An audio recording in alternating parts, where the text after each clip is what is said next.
کہ پیغام پہنچانا دعوت نہیں ہے، بلکہ اس کو اس کے ماحول سے نکالنا دعوت ہے۔ ان کے ماحول سے نکالو، ہر مسلمان کو اس کے ماحول سے نکالا جاوے، کیونکہ اپنے ماحول کو چھوڑ کر نکلنا یہ اپنے گناہوں کی ظلمتوں کو جاننے کے لیے ضروری ہے۔ اس لیے خروج اور نفر وہ توبہ کی تکمیل کے لیے بھی ہے، توبہ کی تکمیل کے لیے ہے کہ توبہ کے اندر پختگی پیدا ہوتی ہے اپنے مقام کو چھوڑ کر نکلنے سے۔ 99 قدر کرنے والا توبہ چاہتا تھا، کیا چاہتا تھا؟ توبہ چاہتا تھا، ایک ایک سے کہتا پھر رہا حل لی من توبتی، حل لی من توبتی، میری توبہ قبول ہو سکتی ہے یا نہیں؟ راہب نے کہا تمہاری توبہ قبول نہیں ہو سکتی کیونکہ تم نے 99 قتل کیے ہیں۔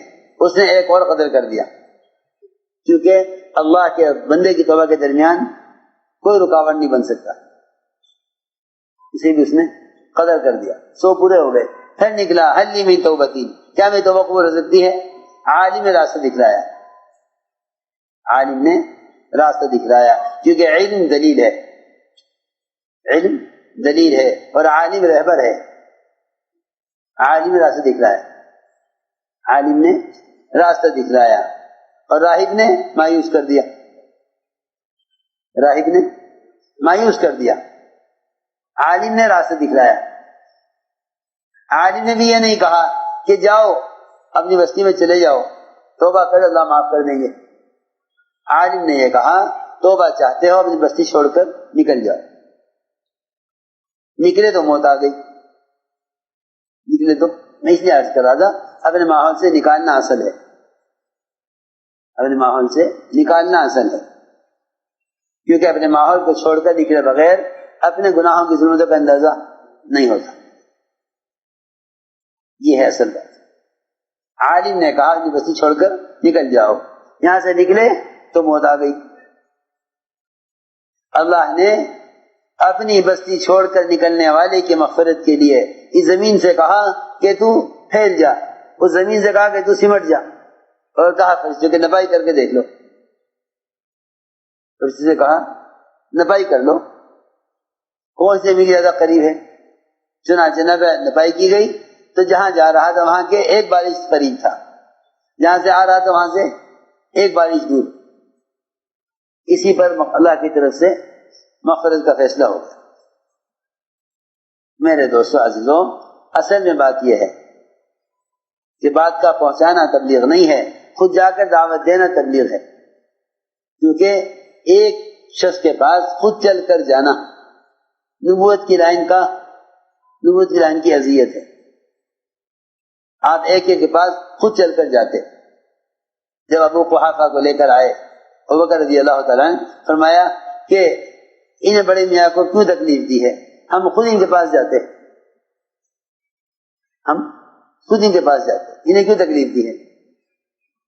میں اس لیے عرض کر رہا ہوں بار بار کہ امت تک دین کے پہنچانے کا تو راستہ ہی یہی ہے کہ آپ ایک کے پاس خود دعوت لے کر جائیں، اس کا کوئی متبادل نہیں ہے۔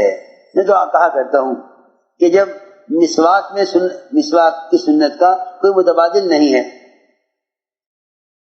کیونکہ دانت صاف کرنا ہی مقصود نہیں ہے، وہ تو برش سے بھی ہو جائیں گے، تو اگر برش سے دانت صاف ہو جائیں تو کیا برش مسواک کا بدل ہو سکتا ہے؟ بولو تو صحیح کچھ کہ نہیں ہو سکتا، کیونکہ مسواک کے ہی 70 فائدے ہیں، مسواک کے 70 فائدے مسواک سے حاصل ہوں گے، برش سے حاصل نہیں ہوں گے، برش سے حاصل نہیں ہوں گے۔ یہ بات سمجھنی چاہیے کہ جس طرح اتباع سنت ایک مسواک میں ہے، کہ اتباع سنت دعوت میں بھی اسی طرح اتباع سنت ہے۔ اس لیے فرمایا کہ جو تم میں سے منکر کو دیکھے اس کو چاہیے کہ وہ اس کو اپنے ہاتھ سے بدل دے، روک دے نہیں بلکہ بدل دے، اپنے ہاتھ سے بدل دے۔ اگر ہاتھ سے نہیں بدل سکتا، طاقت نہیں اتنی، تو زبان سے بدلے۔ زبان سے بدلنا تو ہر مومن کی ذمہ داری ہے، زبان سے بدلنا ہر مومن کی ذمہ داری ہے، یہ درمیانہ ایمان ہے۔ اور سب سے کمزور اور ادنا درجے کا ایمان یہ ہے کہ منکر کو دیکھ کر اپنے دل سے اس کو بدلے. سب سے کمزور ایمان ادنا درجے کا، اس کے بارے میں فرمایا ہے کہ اس کے بعد پھر کوئی ذرہ ایمان کا دل میں باقی نہیں رہتا. وہ ادنا ایمان کیا ہے؟ فَلْيُغَيِّرْ بِقَلْبِهِ، اپنے دل کی قوت کو استعمال کرے دعاؤں کے ذریعے اس منکر کو بدلوانے پر. یہ سب سے ادنا درجے کا ایمان ہے. میں اور آپ ذرا سا غور کریں کہ عالم میں پھیلے ہوئے منکرات کو دیکھ کر کیا اندر سے دل دکھتا ہے یا نہیں؟ اگر دل اندر سے دکھتا ہے اور تنہائیوں میں دعائیں کرتا ہے پھر تو کہا جائے گا کہ اس کے پاس سب سے کمزور ایمان ہے.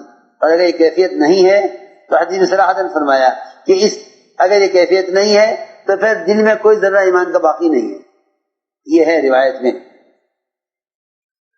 آخری درجے کا ایمان یہ ہے، سب سے ادنا ایمان، کہ یہ منکر کو دیکھ کر اندر سے غمگین ہو اور اللہ سے کہتے اس منکر کو ختم کروائے. تو میں نے عرض کیا دوستو عزیزو، اصل میں دعوت یہ ہے کہ انہیں کے ماحول سے نکالو، ان کے ماحول سے نکالو. اس سے اصل میں دعوت سے اپنے دین پر پختگی حاصل ہوتی ہے. دعوت سے اپنے دین پر پختگی حاصل ہوتی ہے. اللہ نے صاف فرمایا قرآن میں کہ اس سے زیادہ پختہ دین ہو کس کا سکتا ہے جو دعوت اور عبادت دونوں کو جمع رکھے. دعوت اور عبادت دونوں کو جمع رکھے. اس لیے ہمیں اپنی محنت کو صحابہ کرام کے طریقہ محنت پر لانا ہے. محنت کو صحابہ کے طریقہ محنت پر لانا ہے کہ اپنی محنت کو صحابہ کے طریقہ محنت پر لانا ہے. وہ طریقہ محنت یہ ہے کہ دعوت دے کر ایک ایمان والے کو عمل کے ماحول میں لاؤ. ایک ایمان والے کو عمل کے ماحول میں لاؤ. یہ دعوت کے ذریعے سب سے پہلا تقاضا اس کا ہے کہ انہیں ایمان کے ماحول میں لے کر آؤ. کیونکہ صحابہ سے یہ بات ثابت ہے کہ وہ مسجدوں میں ایمان کے حلقوں میں ایمان سیکھا کرتے تھے. یہ صحابہ سے ثابت ہے کہ وہ مسجدوں میں ایمان کے حلقوں میں ایمان سیکھا کرتے تھے. ہمارے گشت کا مقصد ہی یہی ہے کہ انہیں باہر کے ماحول سے نکال کر عمل کے ماحول میں لاؤ. اس لیے کہ مسجد کے ماحول میں آ کر بات کا سننا یہ دلوں کو براہ راست متاثر کرے گا. یہ دلوں کو براہ راست متاثر کرے گا. ایک نہیں، صحابہ کے بے شمار قصے ہیں. صحابہ کے بے شمار قصے ہیں. ضدی سے ضدی کافر مسجد کے ماحول میں آ کر اسلام قبول کیا کرتے تھے. آپ نئے آنے والوں کو مسجد کے ماحول میں رکھا کرتے تھے کہ انہیں یہاں رکھو. یہ حدیث میں صراحت ہے کہ مسجد میں جمع ہونے والوں پر فرشتے اپنے پروں سے آسمان تک حلقہ لگا لیتے ہیں اور اللہ تعالیٰ ان سے بہتر مخلوق میں ان کا ذکر فرماتے ہیں.